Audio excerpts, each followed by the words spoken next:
Hello and welcome back to the course on Introduction to Solid-State Physics. In the last video we had discussed about the Laue condition for diffraction, which is formulated in the reciprocal space. We know that for the diffraction maximum to be achieved, the change in the wave vector must be equal to the one of the reciprocal lattice vectors. Today we are going to discuss about two important parameters in context with the diffraction pattern. One is called as the structure factor and other one is the atomic form factor. The structure factor is going to relate the scattering amplitude with the intensity of the diffraction which is experimentally achieved, and it relates with the corresponding crystal structure. And the atomic form factor is going to tell us about the individual atomic contribution that is present inside the basis. We know that the basis atoms are attached to the lattice point, and how the basis atoms are going to contribute to the intensity of diffraction that can be obtained using the atomic form factor. We know that the general form of the scattering amplitude is given like this, where V is the volume of the solid and rho r is the electron density. Here del k is the change in the wave vector due to scattering. And also we know from the Laue condition and the Laue equation is that for diffraction maximum, the change in the wave vector must be equal to one of the reciprocal space lattice vector. That means del k should be equal to g.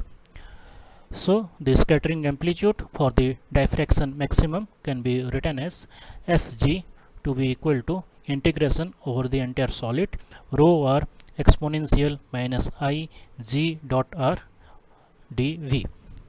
So here we have replaced del k with g, and this is only for the diffraction maximum.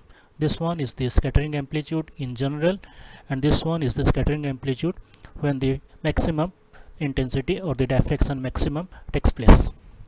Further, we can use the lattice periodicity. We know that the crystal is having a periodicity T, which is the lattice translational vector, and we can apply that and we can rewrite the corresponding scattering amplitude as summation over T, and it is going to give us the entire crystal. And now the integration is going to change from entire volume to a particular primitive cell. So here the integration is for a particular primitive cell.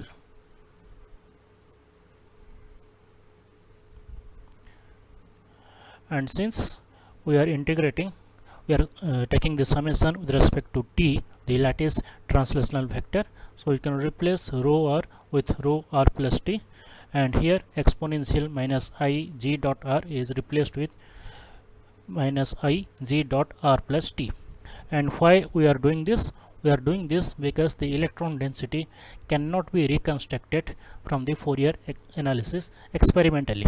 Ultimately we are going to obtain, or we are going to interpret, the experimentally observed intensity, and the electron density as such cannot be reconstructed from the Fourier analysis experimentally.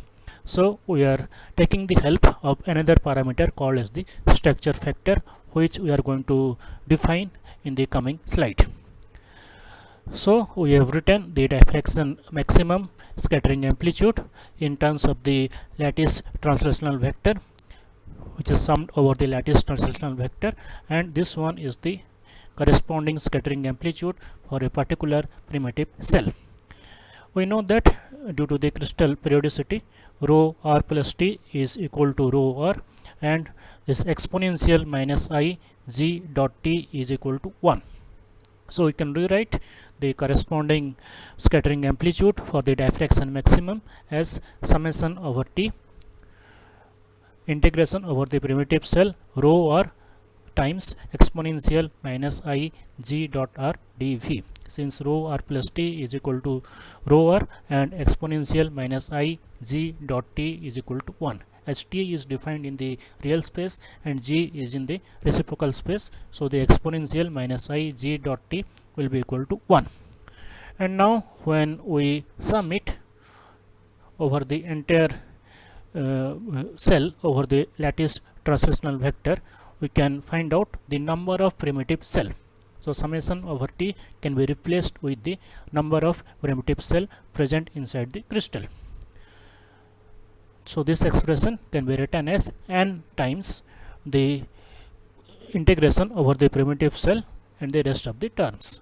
And this integration over the primitive cell, which corresponds to the scattering amplitude due to a single primitive cell, is called as the structure factor.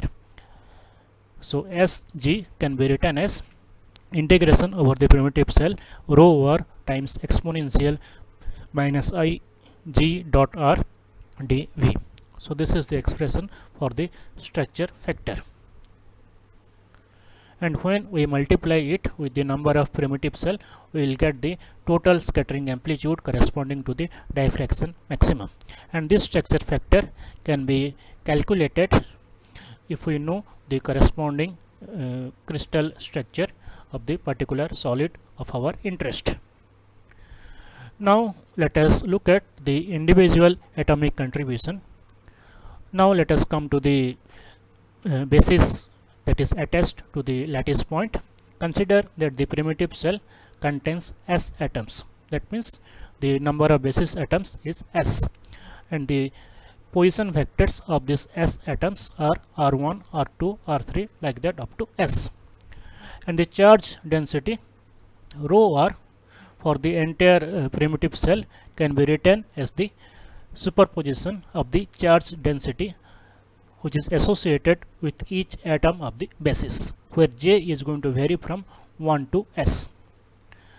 So this complete charge density or the electron density can be written as rho r is equal to summation over J equal to 1 to S rho J r minus r J. So this is going to give us the total electron density, and rho J is the individual electron density for the jth atom of the basis. Now we can rewrite the structure factor as summation over J equal to 1 to S times the particular integration.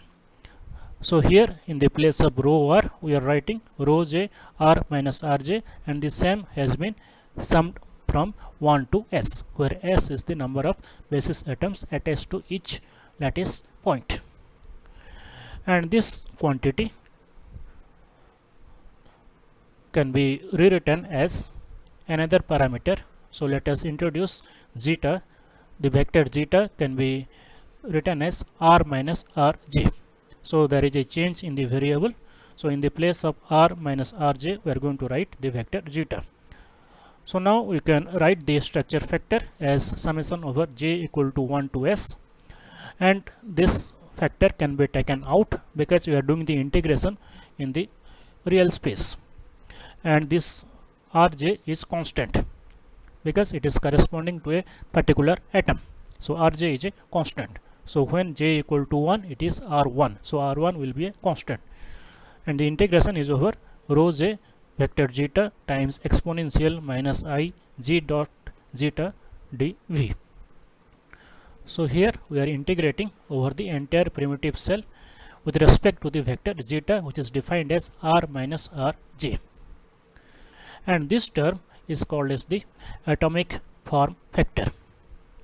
The atomic form factor Fj is written as some integration over the primitive cell rho J zeta exponential minus I g dot zeta dv, where rho J zeta corresponds to the electron density or the charge density corresponding to the jth atom inside the basis.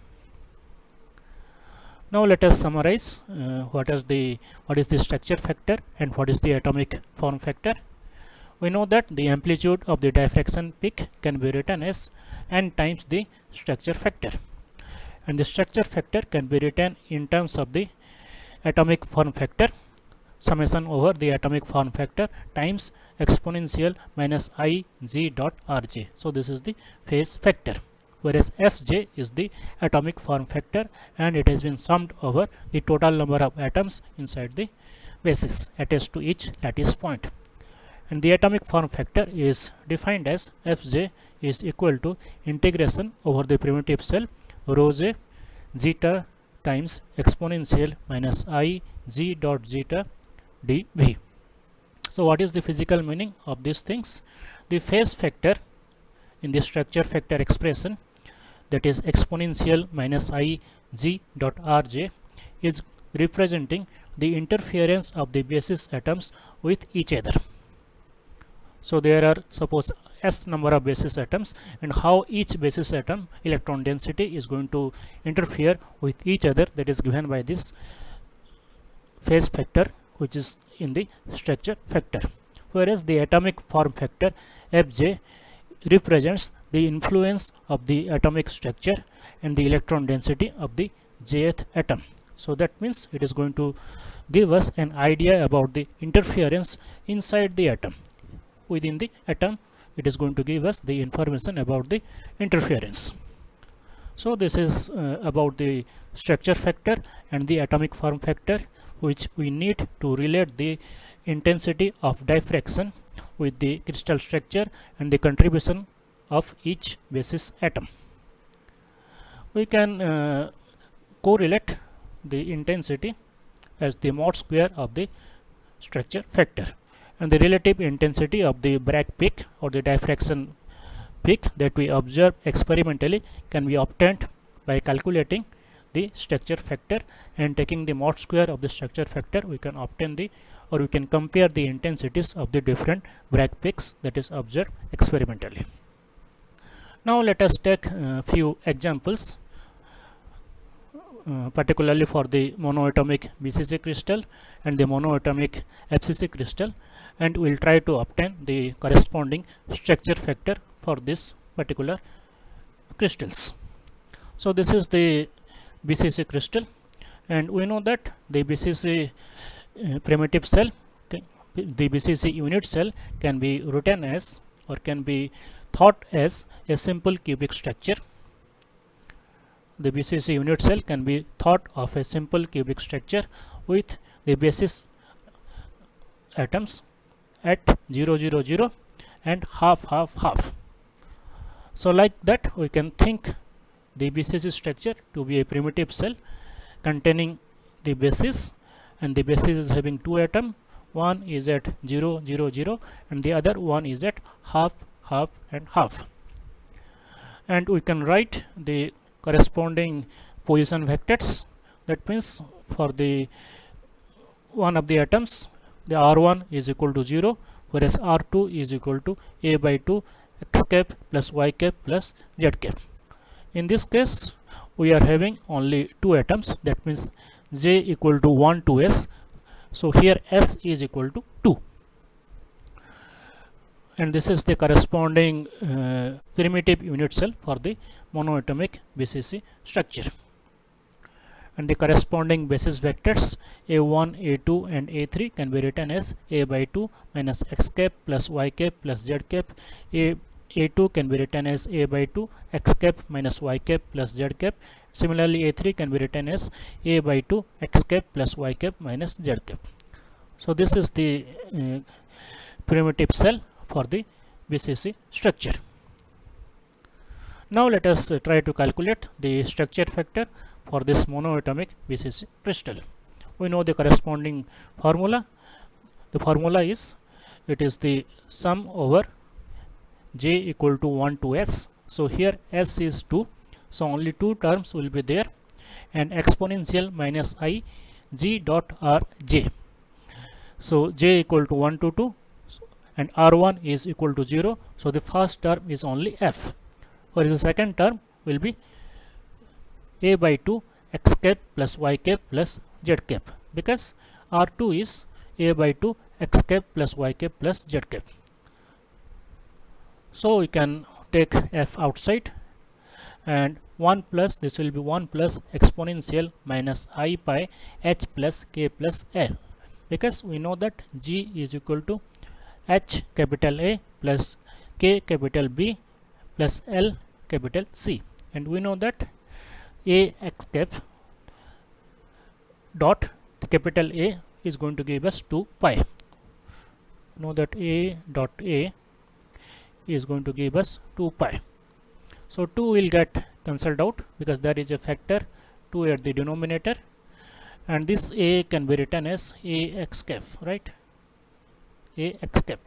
Similarly, for the other terms also, a y cap can be written as b, and a z cap can be written as vector c, small b and small c. And when we take the dot product with respect to the reciprocal space lattice vector, we get a factor 2 pi,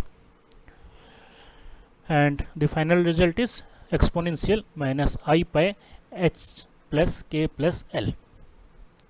Now what will be this exponential minus I pi h plus k plus l? So this can be written as exponential minus I pi can be written as minus of 1. So we can simplify the expression as f into 1 plus minus 1 to the power h plus k plus l, and this term is going to 0. This term is going to be 0 when h plus k plus l is an odd number. That means it will become minus 1. So 1 minus 1 will become 0. Whereas if h plus k plus l is an even number, then this will become 2. 1 plus minus 1 to the power an even number is plus 1. So 1 plus 1 will be 2. So this will be 2f. So there are two conditions here. One is odd h plus k plus l, and other one is the even h plus k plus l. For the odd combination, that is when h plus k plus l is an odd number, the intensity is 0. When h plus k plus l is an even number, then the intensity is the corresponding structure factor is 2f, and we can obtain the intensity as 4f square because the mod square of the structure factor is related with the intensity. So this is the condition for minimum, and this is the condition for maximum. So for a monoatomic BCC crystal, we should not observe any diffraction peaks for this kind of planes. That means 1 0 0, 1 1 1, 1 2 0. Why? Because for this combination the sum is odd. 1 plus 0 plus 0 is 1, that is an odd number. 1 plus 1 plus 1 is equal to 3, that is also an odd number. 1 plus 2 plus 0 is equal to 3 is an odd number. Whereas we will get the corresponding diffraction peaks for the planes 1 0 1, 1 1 0, 1 1 2, 2 2 2, like that. Because for here, for these planes, h plus k plus l value is an even number. So this is the structure factor calculation for the monoatomic BCC crystal. Similarly, we can calculate the structure factor for the FCC crystal. We know that the FCC crystal can be thought of a simple cubic structure with 4 basis atoms situated at 0 0 0, half half 0, half 0 half, and 0 half half. So this is the primitive cell corresponding to the monoatomic FCC crystal. In this case, the number of atoms S is equal to 4, and R1 is equal to 0, R2 is equal to A by 2 x cap plus y cap, R3 is equal to A by 2 z cap plus x cap, and R4 is equal to A by 2 y cap plus z cap. And this is the representation of the primitive cell, and the corresponding basis vectors can be written as like this. A1, A2, A3 can be written as like this. Now we can calculate the corresponding structure factor for the monoatomic FCC crystal, and since it is monoatomic, the Fj values are going to remain the same case that we saw in the BCC crystal. So the structure factor, it will contain 4 terms. So the first term R is equal to 0, so f into exponential 0 is f plus f times exponential minus I pi h plus k plus exponential minus I pi times L plus h and exponential minus I pi times k plus L. So this can be obtained by the dot product of G with R1, R2 and R3 and R4. and R1 is 0, whereas R2, R3, R4 are given by these expressions. When you take the dot product and put small a dot capital A to be 2 pi, small b dot capital B is also 2 pi, and small c dot capital C is also 2 pi. When we put that condition, then we can arrive at this result. Now let us have different combinations of H, K, L and see whether we can obtain some meaningful result for the structure factor or not. So we see that this Sg is highest, that means it is 4f when H, K, L are either all odd or they are all even numbers. So that means all the H, K, L should be completely odd or they should be even. Whereas any other odd or even combination of the HKL Miller indices is going to give the structure factor to be 0. So there are two choices here. One is that all the HKL values should be odd or it should be even. Second choice is that any other combination of the HKL, that means some of the values are either odd and some of the values are even, or the vice versa. So in this case, what are the diffraction peaks which are not possible? So for 1 0 0 we are having 1 is odd number and 0 0 is considered as the even numbers. So it is a combination of odd and even. So we should not observe any diffraction peaks corresponding to 1 0 0. Similarly for 1 0 1. So 1 is odd and 0 is again even. Here also 1 2 1. There is 1 even, 2 odds. So we should not observe this kind of diffraction peaks for the monoatomic FCC crystal. Whereas we can observe the corresponding peaks for this kind of planes 1 1 1 where all the indices are odd, 2 2 0 again all the indices are odd even, and 2 0 2 where all the indices are again even. So here there are two possibilities for the diffraction maximum. The structure factor is 4f and for minimum the structure factor is 0. So like this we can calculate the structure factor for any given crystal, provided we know the primitive cell and we know the corresponding basis atom structure factor and the atomic form factor. If you know the F, then we can calculate the corresponding structure factor for the particular solid. In the next video we will see the equivalence of the Bragg's condition and the Laue condition. We know that Bragg condition is defined in the real space, whereas the Laue conditions are defined in the reciprocal space. We will come to know that they are equivalent.